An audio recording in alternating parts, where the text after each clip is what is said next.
ಮಹಾಭಾರತ ತರಹದ ಸೀರಿಯಲ್ಗಳಲ್ಲಿ ಕೆಲವೊಂದು ಸಿನಿಮಾಗಳಲ್ಲಿ ಸೈಡ್ ಕ್ಯಾರೆಕ್ಟರ್ ಅಥವಾ ವಿಲನ್ ಗ್ಯಾಂಗ್ ನಲ್ಲಿ ಒಬ್ಬರಾಗಿ ಕಾಣಿಸ್ಕೊಳ್ತಾರೆ. ಈ ಟೈಮ್ ನಲ್ಲಿ ಹಲವಾರು ನಿನ್ನ ಬಾಡಿ ಲ್ಯಾಂಗ್ವೇಜ್ ಸರಿ ಇಲ್ಲ, ನೀನು ಹೀರೋಗಕ್ಕೆ ಲಾಯಕೇ ಇಲ್ಲ ಅಂತ ಮುಖದ ಮೇಲೆಯೇ ಅವಮಾನ ಮಾಡಿ ಕಳಿಸ್ತಾರೆ. ನಮಸ್ತೆ ಗೆಳೆಯರೆ, ಇವತ್ತು ಸ್ಯಾಂಡಲ್ವುಡ್ ನಲ್ಲಿ box office Sultan, challenging star ಅಂತೆಲ್ಲ ಹವಾ ಇಟ್ಟಿರೋ ಡಿ ಬಾಸ್ ದರ್ಶನ್ ಅವರ ಕ್ರೇಜ್ ಹೇಗಿದೆ ಅಂತ ಬಿಡಿಸಿ ಹೇಳ್ಬೇಕಾಗಿಲ್ಲ. ಥಿಯೇಟರ್ಗೆ ಅವರ ಸಿನಿಮಾ ಬರ್ತಿದೆ ಅಂತ ಗೊತ್ತಾದ ಕ್ಷಣನೇ ಅಲ್ಲಿ ಒಂದು ಹಬ್ಬದ ವಾತಾವರಣ ಕ್ರಿಯೇಟ್ ಆಗುತ್ತೆ. ಆದರೆ ಇವತ್ತು ನೂರಾರು ಕೋಟಿ ಬಿಸ್ನೆಸ್ ಮಾಡೋ ಕೋಟ್ಯಾಂತರ ಅಭಿಮಾನಿ ಬಳಗ ಹೊಂದಿರತಕ್ಕಂಥ ದರ್ಶನ್ ಅವರ ಲೈಫ್ ಸ್ಟಾರ್ಟಿಂಗ್ ನಲ್ಲಿ ಅಂದುಕೊಂಡಷ್ಟು ಈಸಿ ಆಗಿರಲಿಲ್ಲ. ಇವರ ತಂದೆ ತೂಗುದೀಪ್ ಶ್ರೀನಿವಾಸ್ ಅವರು ಕನ್ನಡ ಚಿತ್ರರಂಗದ ಲೆಜೆಂಡರಿ ವಿಲನ್ ಆಗಿದ್ರು.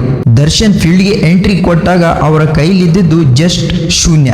ಒಂದು ಕಾಲದಲ್ಲಿ ಸಿನಿಮಾ ಸೆಟ್ಗಳಲ್ಲಿ ಲೈಟ್ ಬಾಯ್ ಆಗಿ, ಕ್ಯಾಮರಾ ಅಸಿಸ್ಟೆಂಟ್ ಆಗಿ ದಿನಕ್ಕೆ ಬರೀ ಕೇವಲ ಅಂದ್ರೆ 15ರಿಂದ 20 ರೂಪಾಯಿ ದುಡಿತಿದ್ದ ದರ್ಶನ್ ಇವತ್ತು ಸ್ಯಾಂಡಲ್ವುಡ್ನ ಆಳುವ ಒಂದು ಸುಲ್ತಾನ್ ಆಗಿದ್ದು ಹೇಗೆ? ಅಂದು ದರ್ಶನ್ ಅನುಭವಿಸಿದ ಆ ಕಷ್ಟಗಳು, ಅವಮಾನಗಳ ಕಥೆ ಏನು? ಇವತ್ತಿನ ಈ ಒಂದು ವಿಡಿಯೋದಲ್ಲಿ ಪೂರ್ತಿಯಾಗಿ ನೋಡೋಣ. ಎಲ್ಲೂ ಸ್ಕಿಪ್ ಮಾಡದೆ ವಿಡಿಯೋ ನೋಡಿ ಹಾಗೂ ನನ್ನ ಚಾನಲ್ ಅನ್ನು ಸಬ್ಸ್ಕ್ರೈಬ್ ಮಾಡಿ ಫ್ರೆಂಡ್ಸ್. ಗೆಳೆಯರೇ, ದರ್ಶನ್ ಅವರ ತಂದೆ ತೂಗುದೀಪ್ ಶ್ರೀನಿವಾಸ್ ಅವರು ನೂರಾರು ಸಿನಿಮಾಗಳಲ್ಲಿ ಆಕ್ಟ್ ಮಾಡಿದ್ರು. ಆದರೆ ಅವರು ಕೊನೆಯ ದಿನಗಳಲ್ಲಿ ಸಿಕ್ಕಾಪಟ್ಟೆ ಹೆಲ್ತ್ ಇಶ್ಯೂಸ್ ಎದುರಿಸಿದಾಗ ಕಟು ವಾಸ್ತವ ಅಂದರೆ ಏನು ಅಂತ ಗೊತ್ತಾಯಿತು. ತೂಗುದೀಪ್ ಶ್ರೀನಿವಾಸ್ ಅವರು ತೀರಿಕೊಂಡಾಗ ಇಡೀ ಫ್ಯಾಮಿಲಿ ಒಂದು ಸಾಲದ ಸುಳಿಗೆ ಸಿಲುಕಿತ್ತು.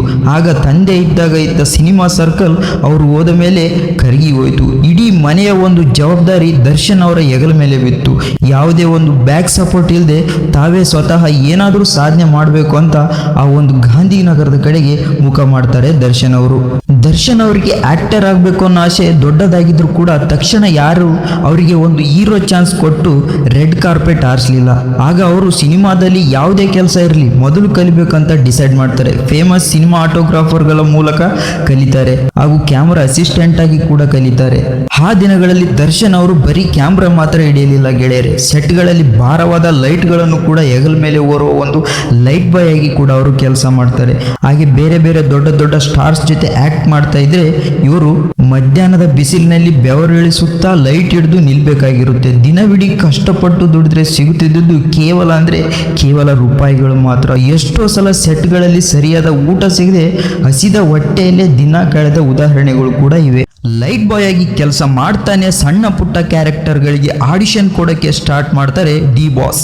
ಮಹಾಭಾರತ ತರಹದ ಸೀರಿಯಲ್ಗಳಲ್ಲಿ ಕೆಲವೊಂದು ಸಿನಿಮಾಗಳಲ್ಲಿ ಸೈಡ್ ಕ್ಯಾರೆಕ್ಟರ್ ಅಥವಾ ವಿಲನ್ ಗ್ಯಾಂಗ್ ನಲ್ಲಿ ಒಬ್ಬರಾಗಿ ಕಾಣಿಸ್ಕೊಳ್ತಾರೆ.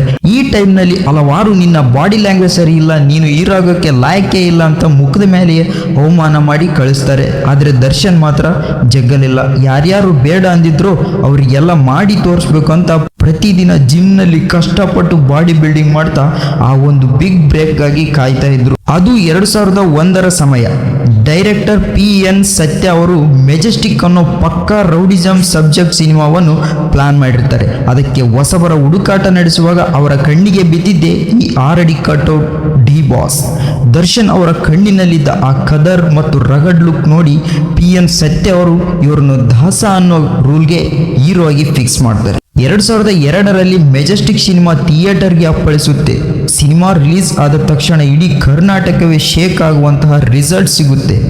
ಸಿನಿಮಾ ಸೂಪರ್ ಡೂಪರ್ ಹಿಟ್ ಆಗಿ ದರ್ಶನ್ ರಾತ್ರೋರಾತ್ರಿ one and only masterpiece ಆಗಿ ಎದ್ದು ನಿಲ್ತಾರೆ.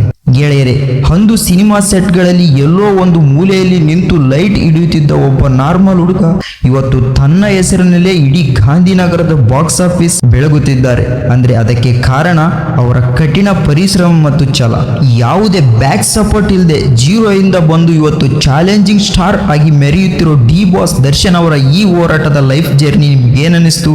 ನಿಮ್ಮ ಫೇವರೇಟ್ ದರ್ಶನ್ ಸಿನಿಮಾಗಳಲ್ಲಿ ಯಾವುದು ಅಂತ ಕೆಳಗಡೆ ಕಮೆಂಟ್ ಮಾಡಿ ತಿಳಿಸಿ. ಹಾಗೂ ದಯವಿಟ್ಟು ನೀವೇನಾದರೂ ದರ್ಶನ್ ಅವರ ಪಕ್ಕ ಅಭಿಮಾನಿಯಾಗಿದ್ದಲ್ಲಿ ಈ ಚಾನಲ್ಗೆ ತಪ್ಪದೆ ಸಬ್ಸ್ಕ್ರೈಬ್ ಆಗಿ ಹಾಗೂ ಫಾಲೋ ಆಗಿ ಅಂತ ಹೇಳ್ತಾ ಇದ್ದೀನಿ ಫ್ರೆಂಡ್ಸ್.